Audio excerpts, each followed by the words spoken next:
সবার উপরে মানুষ সত্য, তাহার উপরে নাই। মধ্যযুগের কবি বড়ুচণ্ডী দাসের এই অমরবাণী যেন আজ কেবলই পুঁথিগত বিদ্যা। যেখানে মানুষকে সৃষ্টির সেরা বলা হয়, সেখানে আজ এক পাহাড়সম বাস্তবিকতার সাক্ষী হলো টাঙ্গাইলের মির্জাপুর। এক গর্ভবতী মা এবং তার অনাগত সন্তান। প্রথমে করা হয় সুনির্ভর মায়ের সাথে গর্ভের সন্তানকে হত্যা করে দেয়া হয় মাটি চাপা।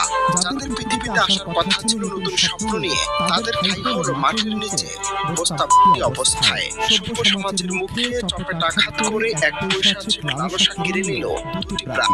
একবার ভাবুন তো, মানুষ কতটা অমানবিক হলে এমন অন্ধকার পথে হাঁটতে পারে। সময়টা ছিল সোমবার 20 এপ্রিল, রাত তখন 8টা। মির্জাপুর উপজেলার জামুরকি ইউনিয়নের গুলটিয়া গ্রাম। চারদিকে নিস্তব্ধতা ভেঙে নাকে আসছিল এক তীব্র উৎকট দুর্গন্ধ। স্থানীয়রা কৌতূহলী হয়ে এগিয়ে যেতে শুরু ওঠেন আতঙ্কে। মাটির নিচ থেকে বেরিয়ে